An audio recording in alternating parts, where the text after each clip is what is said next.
Hi, I'm Gabriela. Join me as I explore amazing luxury lifestyle destinations and well-being trends in food, fitness, and beauty. In every episode, I'll take you on a healthy living journey that will refresh, rejuvenate, and re-energize your senses. I'll also meet up with great personalities, feature delightful events, and discover all the things that make you feel good about yourself. Welcome to The Good Life. I'm feeling good.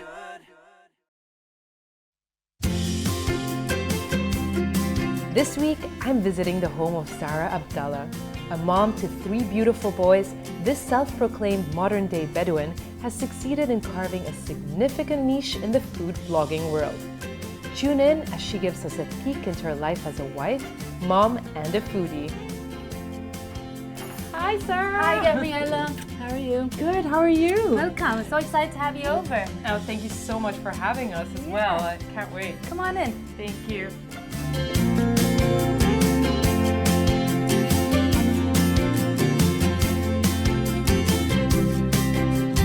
Thanks, Zahra, so much for welcoming us to your beautiful home. I'm so happy you're here. So excited to finally meet you and to invite you in. So thanks for coming. Thank you. Likewise. We have something in common. We're both of mixed heritage. That's correct. Third, what do they call it? Third culture kids. Yeah, exactly. That's right. Well, I guess to elaborate, third culture kid means, right, that you have parents from a different culture than where you were growing up. You travel all around the world, and you live in different cities. And your mom is Iranian. That's right. Your father's Sudanese. That's right. And you grew up all around the world in so many different cities. I can't even keep track. But I was born in London.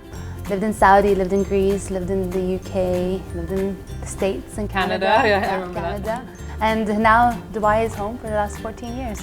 Amazing. Yeah. So it almost feels like you've kind of spread your roots here in this region, huh? Yeah. It's home. It's home. How did it feel growing up in so many different cities?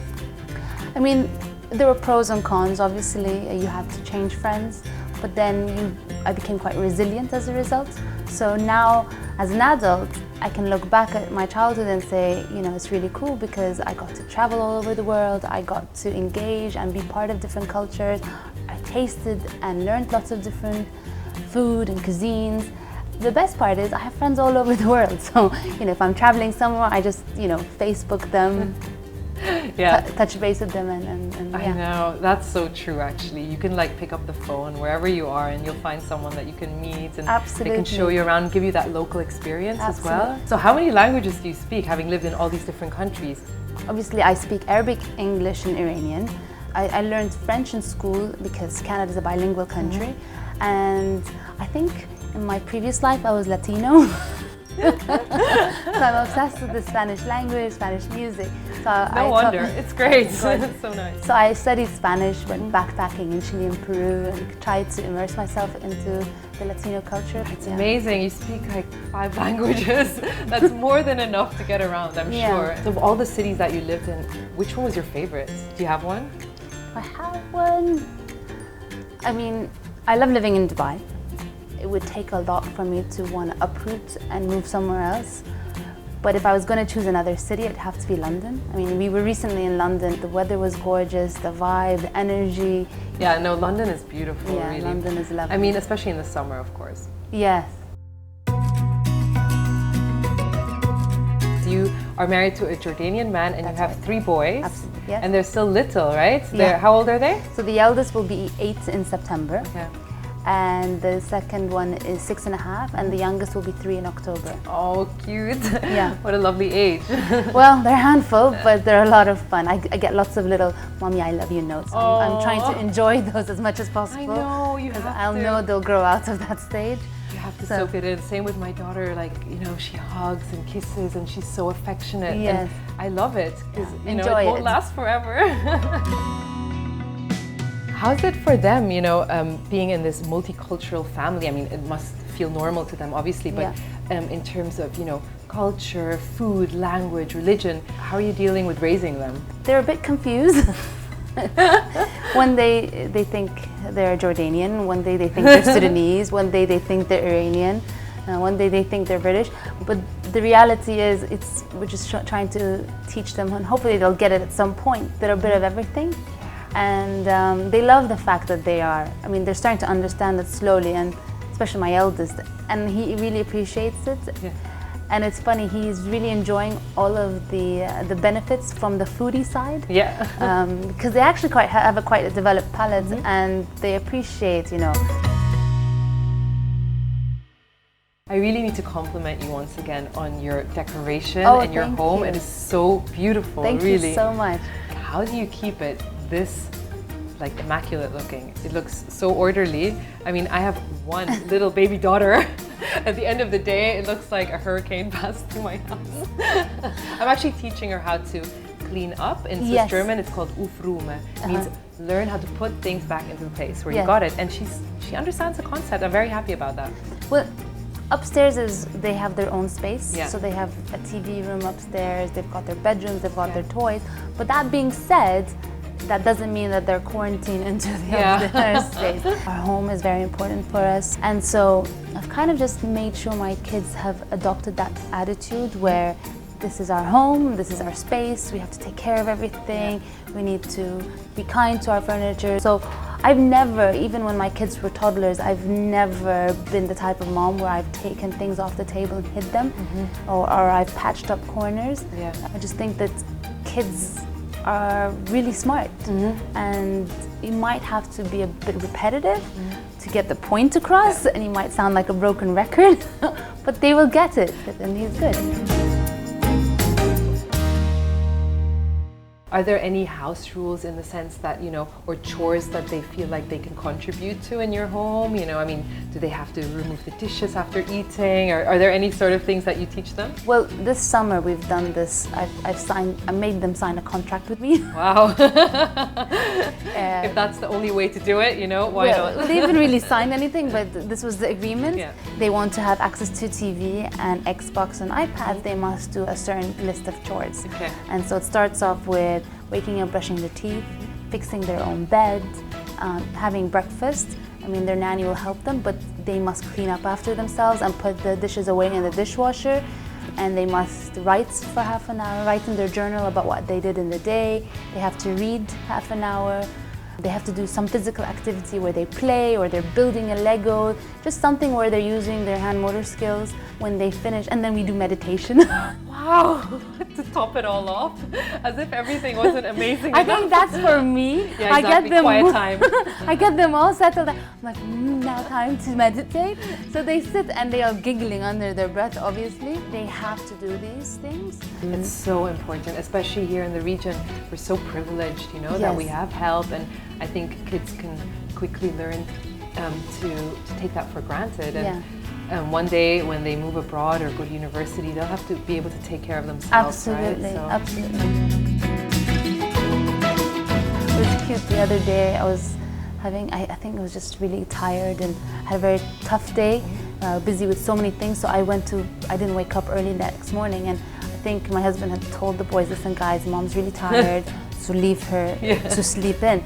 And the next thing you know, my eldest walks in with a tray, and he got 2 pieces of toast and put some, I don't know, jam on it, and made me a cup of coffee, and he says, Mommy, this is from breakfast and bread. I was like, okay, thank you. That's so amazing. Yeah. Well trained. I know. No, that's the highlight. Imagine. No, they are little gentlemen. They're amazing. They're little Spoiling their gentlemen. mom, and it wasn't even Mother's Day. No. Lucky you. No.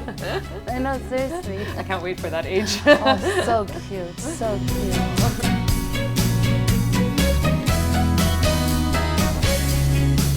So you're a full-time mom of 3, wife, and you have your blog. Do you have time for yourself? Do you make time for sports or meeting your friends or anything else that you're passionate about? I always reserve one day for myself, and this is my time off where I get to pamper myself, whether I go get a spa day or I go to the salon or just catch up with friends, because I think it's important to rest. Because let's be honest, weekends aren't so much of a rest day for me, because it's full on children, family, guests, the whole work. So it's about trying to create a balance, absolutely. No, definitely. I think we should never forget to take care of ourselves, right? Because I think we can be better moms, better wives, better people generally if we're happy as well. Well, there's this saying that if you want to be able to take care of your family, you need to first learn to take care of yourself. So, yeah, because you're well balanced, you feel, you know, comfortable with yourself. Let's talk about a really important factor in your life. Yes. Besides your family, is your blog, Absolutely. your food blog. Yes. It is just a pleasure to look at it. I Thank mean, there's you. so many beautiful, beautiful posts. Can you tell us more about it? So I started my blog about 5 years ago. It was just a nice platform where I could share my recipes and just have a blog for the purpose of it being as a recipe index. All of a sudden, and people were giving their feedback or sending me pictures, and slowly it just started to take a life on its own. So nice it's exciting. I get to travel, I get to eat. Yes. Oh yeah, I get to see, I get invited to all these restaurants, and can't do all of them because it's amazing how many restaurants are opening in Dubai. Yes, that's but true. I've visited some. I have one that I'm going to mention, which is amazing. It's Tristan. It's an Indian restaurant. Oh yeah, we've been there. We've shot there actually. Oh, it's amazing food. I think the presentation and everything, and the chef is awesome. And they use this sort of ice cooking, right? Yes. Where like they freeze the food. Yes, It's amazing. As a mom, you want to be hands-on. You want to be with your kids most of the time, and this job allows you to. I remember maybe it was 15 years ago. I was watching the Oprah show, and she said, "Don't go for money, follow a passion." And it took a while to kind of pinpoint what I really like. I mean, I've always loved food. I've always been cooking, and I've always, more than cooking, I love feeding people. I always used to like having people over, friends over. I used to hold an annual dinner party in university. They must have appreciated they that loved it. They so were, much. You know, everyone was you're waiting. eating, like, ready-made food all the time. So all this talk about food has made me really hungry, I have to be honest. I'm excited because we're going to cook something together, right? Yes. So I'm going to be making two very simple recipes. It's something that I've actually been doing a lot. One of them is a quinoa and pomegranate salad. And another dish that I always like to make to complement is a really nice fresh mango salsa. So they're really yummy. Amazing. I can't wait to try it out. Yep. Should we go? Yeah, let's do this.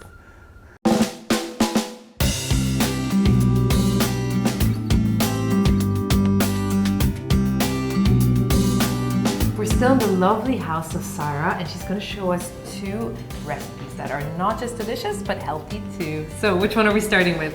So we're going to start with the quinoa salad. It's one of my favorite salads to make, and it's very easy.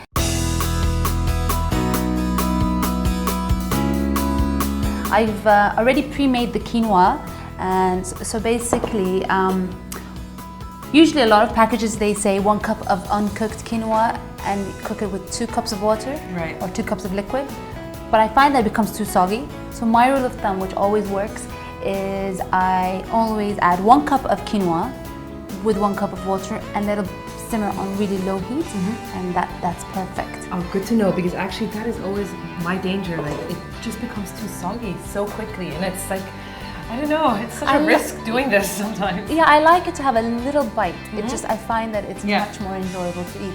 So I think it just cooks for maybe like 15 minutes maximum, not even, and just let it cool down for the salad, and it's perfect, and it's really nice to go. And do you rinse it? You will always rinse it before you cook it. That's right. You rinse it. I don't let it soak. You can soak it if you want, but I just wash and put in the pot and cook right away. Because I'm going to be using the salad and adding flavor, I haven't added any flavor to the quinoa. I've got a bowl over here, and so I'm going to get you the bowl so you can put the quinoa. And for the salad, I've got some coriander, some pomegranate jewels, which I've already cleared up, some feta cheese, some onions, and lemon.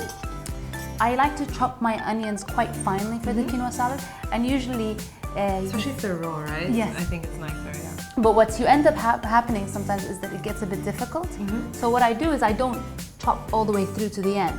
I just chop. Oh, this might actually change my whole cooking experience. Because I'm always struggling, like holding it together and then trying to chop it. I'll just give you the other ingredients so you can toss. So we've got the pomegranate jewel. This is, you can use anywhere between half a cup to a cup. have some parsley here. You can actually use parsley or coriander, doesn't matter. But I want to show you another tip on how to chop this. So I've got it prepared, but I'm just going to show you what I've done. So basically, I take the large, a bunch, and I align them all so that they're all, the leaves are bunched up in the one end. And then I take an elastic band, and basically this helps me chop easier. Yeah, of course, again, it doesn't move around. It doesn't move around.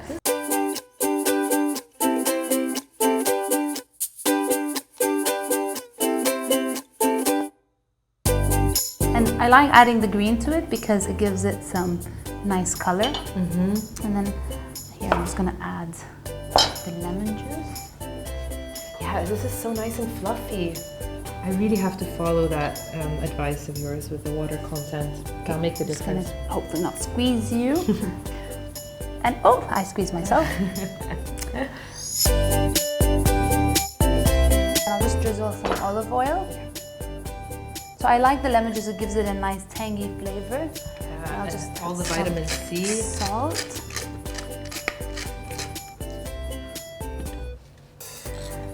And some pepper. Amazing. And that's it, your salad is done.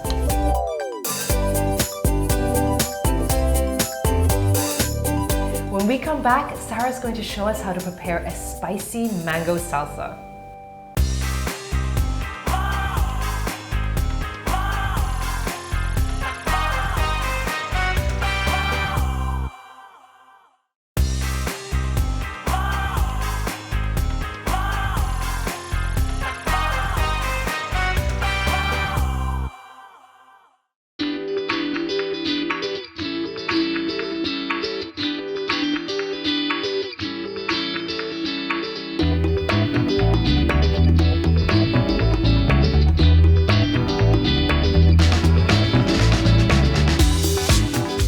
Hi there, welcome back. Up next, Sarah's going to show us how to prepare a spicy mango salsa.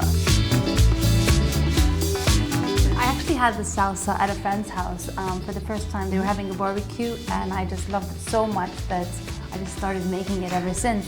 I actually love combining the salsa with the quinoa salad. It just adds a bit of spice. I like eating it with, with the Fish tacos. Fish tacos. Yeah. We're gonna chop the mango up first.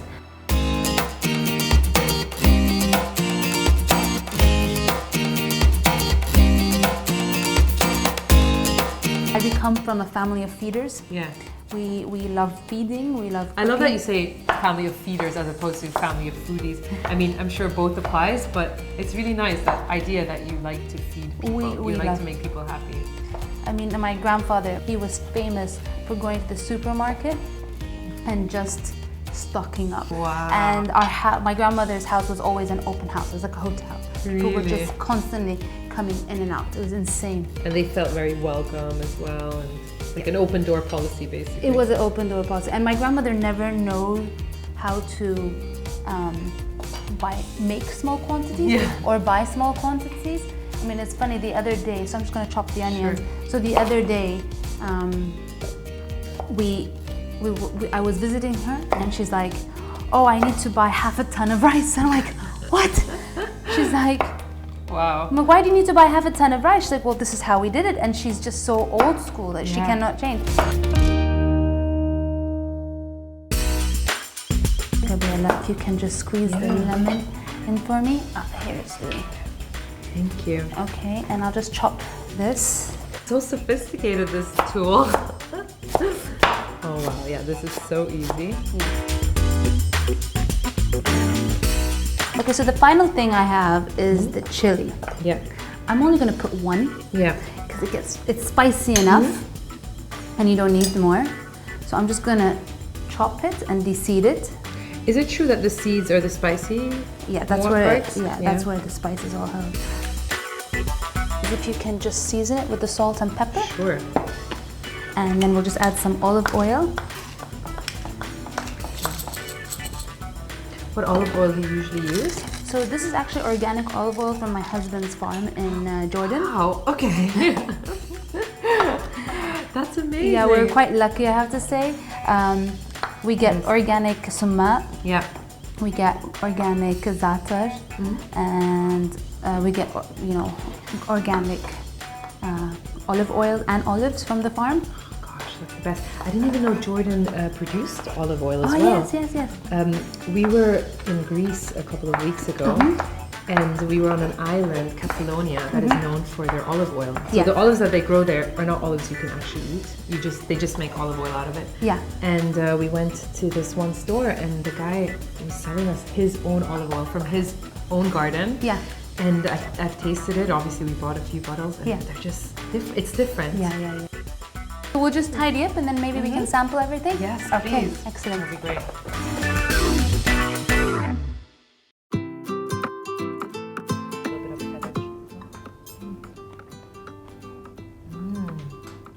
Wow, delicious. I'm glad you like it. I love it. It's just such a great combination. You have the sweet pomegranate with the kind of sour feta cheese. And you're right, the quinoa does have a bit of a bite. I always actually make a lot of this. Yeah. Because it can stay in the fridge for up to like 3 to 4 days. Yeah. Okay, so you can leave it in the fridge prepared like this already, or do you combine it later? No, I have it all put together in the fridge, and it can be there for 3 to 4 days. Pretty convenient. Let me try the spicy salsa. This is delicious. I love it. I'm glad it's not you like too it. spicy. No, right?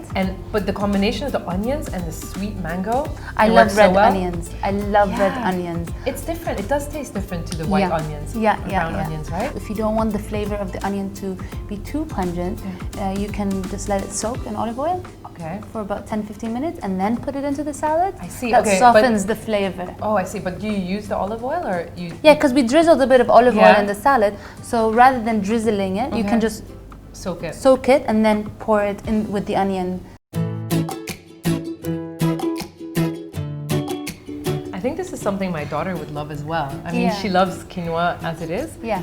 But if I added, some feta cheese and pomegranate, which she loves as well. Yeah. I mean, generally, before I had my daughter, I would be a lot more spontaneous when it comes to like food shopping and, cooking during the week. I just like decide on the day, I'm going to cook this tonight. Right. And then sometimes I'll have it in the fridge, other times I'd have to go shopping. Yeah. But now I'm a lot more organized because obviously I want her to have, good nutrition. I want to expose her to different flavors and tastes. And so what I do is I write a menu for the week. Yeah.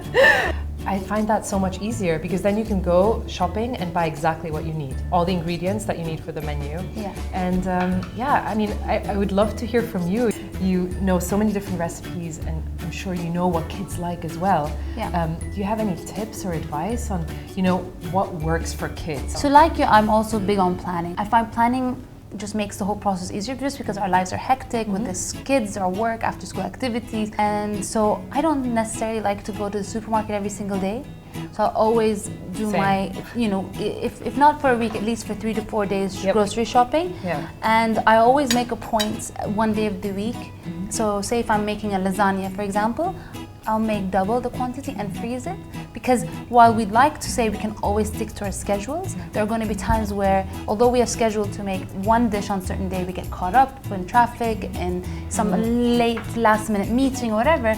At least there's a backup in the freezer. And so I always just take something out, defrost it, and it's ready for dinner. It's really a really good tip. Yeah. Just, you're doing it anyway, might as well do twice the amount. Yeah, just double the amount, freeze it. And lasagna always works for me. That's really great. And what about vegetables? This is a big topic, right? A lot of moms stress out about it because they're like, oh, my kid's not eating the veggies I'm serving. But I think it's also kind of maybe up to the parent to present it in a interesting way, right? Or how do you make your kids I have to eat say vegetables? I'm very lucky because my children actually love their veggies. Okay. They crave their salads, they crave their fruits. My little 2.5-year-old, it was funny, the other day I made some salmon in the oven and I made some mashed potatoes for them, and I made some stir-fry vegetables. And in the vegetables I had baby corn, peas, bok choy, peppers, broccoli, things that are really high nutritional value. And it's funny, my 2.5-year-old looked at everything, he's like, I want broccoli. Yeah. And the reason why is because we've always introduced him to all these flavors from a very young age. Right. And so I find that if you put it, you serve it to them in a nice plate. You always, I mean, my kids always, they sit down, there's a placemat, there's a nice plate, cutlery, knife, fork. So they sit and they know they're having a nice grown-up meal and they eat it and enjoy it. And the presentation is always nice. But we try to introduce the habit of we'll all sit at the dinner table together and we'll all eat together. What about snacks? Do you have any Snacks. recommendations for that? Fruits and vegetables are a must. And so what I do is, my two youngest sons, they like red apples. My eldest likes green apples. So I always buy them the small ones that you find in Spinneys. Yeah. And I always have the bottom drawer, they're washed and ready to go. So they're like little squirrels, literally coming in, opening the fridge, opening drawer. And so in one day, I can easily see that about 4 or 5 apples have been consumed each. It's ridiculous. Amazing. And then we always have a Tupperware with like a three pocket divider, and we'll always have some chopped carrots, chopped cucumbers, and chopped celery. And so there's always some veg snacks available in the fridge. And they know that that's for them, they can go and help themselves and everything. And that's it, the fact that they can come in and help themselves and go. I don't believe in just one thing or nothing. I do give them the opportunity to have their sweets as well. I try to avoid sugar intake, I mean anything sweet once a day if necessary.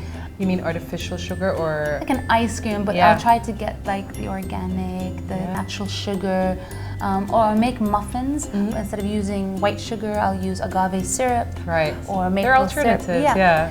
In general, my tip is just make food fun, make it real, and get them involved in the kitchen. Set an example and you will be surprised how they will follow through. Oh, that's beautiful. Yeah. Love that statement.